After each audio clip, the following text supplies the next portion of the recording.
You are watching Rahinijar TV with Ilama Sayyid Abdul Basit Bukhari. گفتگو کا عنوان بلند آواز سے ذکر کرنے کی فضیلت کے حوالے سے ہے۔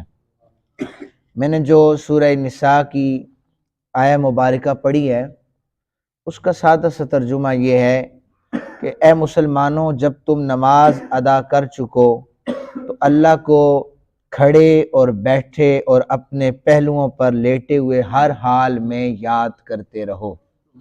یہ اس آیت پاک کا ترجمہ ہے۔ آگے احادیث آپ سماعت فرمائیے۔ ابو معبد مولا ابن عباس اس حدیث پاک کے راوی ہیں۔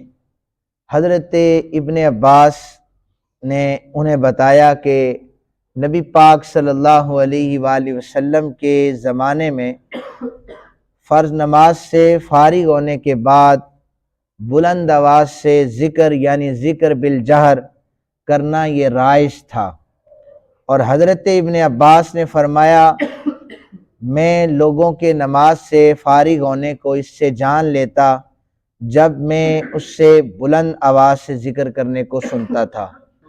یہ حدیث پاک متفق علیہ ہے۔ اور ذکر کوئی بھی کیا جائے، تسبیح کی جائے، تحمید، کسی بھی قسم کا ذکر، ویسے جو اس حدیث پاک میں ذکر ہے وہ اللہ اکبر کا تھا، لیکن چونکہ اگر کوئی کلمہ طیبہ کا ذکر کرتا ہے تو وہ احادیث میں افضل الذکر لا الہ الا اللہ موجود ہے، اس لیے کوئی بھی ذکر کیا جا سکتا ہے۔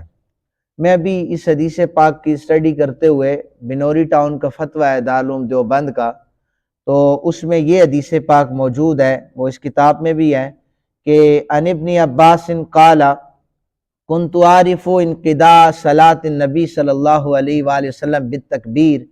ابن عباس کہتے ہیں نبی پاک صلی اللہ علیہ وآلہ وسلم کی نماز کے ختم ہو جانے کو تکبیر سے جان لیا جاتا، اللہ اکبر بلند آواز سے کہتے تو جان لیا جاتا۔ تو انہوں نے لکھا ہے کہ لازمی نہیں کہ صرف اللہ اکبر ہی کہا جائے، آپ اس میں اور بھی تسبیحات پڑھ سکتے، وہ آگے میں بتاتا ہوں کون کون سی تسبیحات پڑھی جا سکتی ہیں، لیکن ایک چیز کا خیال لازمی رکھا جائے۔ پہلی بات کہ یہ ذکر کرنا یہ مستحب عمل ہے۔ کیا ہے؟ مستحب عمل ہے۔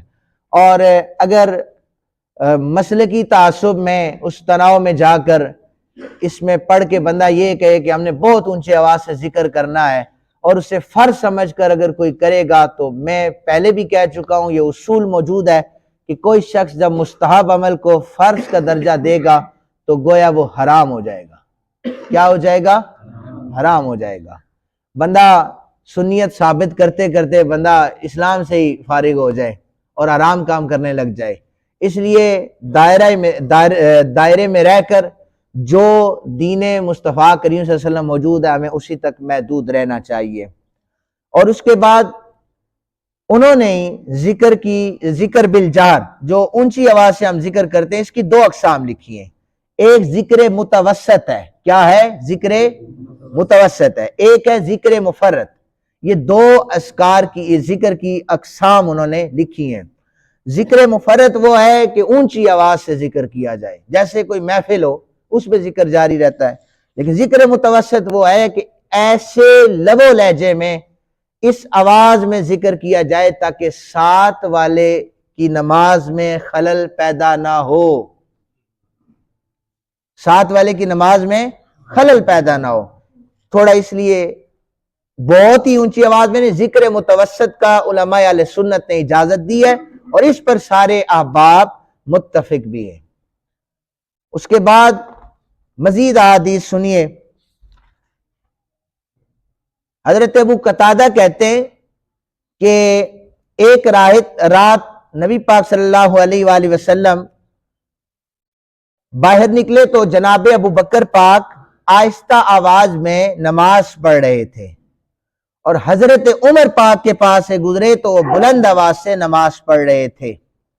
جب نبی پاک صلی اللہ علیہ وآلہ وسلم کی بارگاہ میں دونوں جید صحابہ کرام تشریف لائے، حضور نے پوچھا ابو بکر تمہارے پاس سے گزرا تو آہستہ آواز میں پڑھ رہے تھے، عمر کے پاس سے گزرا تو عمر بلند آواز سے پڑھ رہا تھا۔ تو جناب ابو بکر پاک کہنے لگے کہ یا رسول اللہ صلی اللہ علیہ وآلہ وسلم میں اسے سنا رہا تھا جس سے سرگوشی کر رہا تھا، یعنی میں تو اللہ کے لیے پڑھ رہا تھا تو اللہ تعالیٰ تو آہستہ آواز کو سنتا ہے۔ اے عمر میں تیرے پاس سے گزرا تو بلند آواز سے پڑھ رہا تھا، عرض گزار ہوئے یا رسول اللہ صلی اللہ علیہ وآلہ وسلم میں سونے والوں کو جگا رہا تھا اور شیطان کو بھگا رہا تھا۔ یہ حدیث پاک بالکل موجود ہے، ابو داؤد ابن حبان میں صحیح سند کے ساتھ موجود ہے۔ تو نبی پاک صلی اللہ علیہ وآلہ وسلم نے فرمایا ابو بکر تم اس آواز کو تھوڑا سا بلند کر لو اور عمر تم اس آواز کو تھوڑا سا پست کر لو۔ درمیانہ لہجہ جو ذکر متوسط میں نے اقسام دونوں جو بتائی ہیں اس میں پہلا ہے تاکہ کسی کی نماز میں خلل پیدا نہ ہو۔ یہ نبی پاک صلی اللہ علیہ وسلم کی اس حدیث پاک سے بھی استدلال ہے۔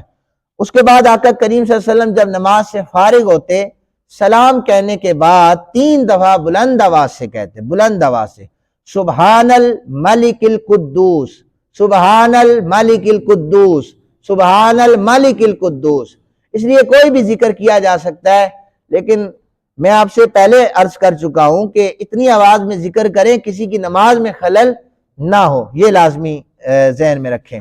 اور یہی احادیث سے بھی ثابت ہے، یہی دین رسول ہے۔ ہم یہاں پر مسجد میں نماز پڑھنے آئے اور اپنے بھائیوں کی نماز میں خلل بھی ڈالیں، نماز خراب کر، لیکن اس بات کو ضد بنا لینا کہ بھئی پڑھنا ہی نہیں چاہیے کیونکہ نماز ہمیں بھول جاتی ہے، تو پھر ہمارے پاس اگلی دلیل موجود ہے کہ بھئی آپ کو کلمے سے ہی نماز بھولتی ہے، ورنہ ادھر تقریریں ہو رہی ہوتی ہیں، اس وقت سنتے بھی وہ پڑھ رہے ہوتے ہیں، سارا کچھ کرتے ہیں، لیکن بہرحال وہ ایک الگ عنوان ہے، الگ ٹاپک ہے۔ یہاں پر جو میں نے آپ سے احادیث کے ذریعے میں نے آپ سے عرض کی ہے وہ یہ ہے کہ ذکر متوسط جو قسم ہے اس کو مد نظر رکھتے ہوئے اتنی آواز میں ذکر کیا جائے۔ کوئی بھی ذکر ہو، نبی پاک صلی اللہ علیہ وسلم سے ثابت ہے کہ وہ استغفر اللہ استغفر اللہ استغفر اللہ 3 دفعہ پڑھتے۔ جو میں نے ابھی ذکر آپ کے سامنے بیان کیا ہے یہ بھی آقا کریم صلی اللہ علیہ وآلہ وسلم پڑھتے۔ صحابہ کرام کے معمول میں اللہ اکبر اللہ اکبر اللہ اکبر ہوتا تھا۔ اس طرح کوئی کلمہ طیبہ پڑھتا ہے تو یہ درمیانی آواز میں بالکل جائز ہے۔ اللہ تعالی ہمیں ان تمام احادیث پر عمل کرنے کی توفیق عطا فرمائے۔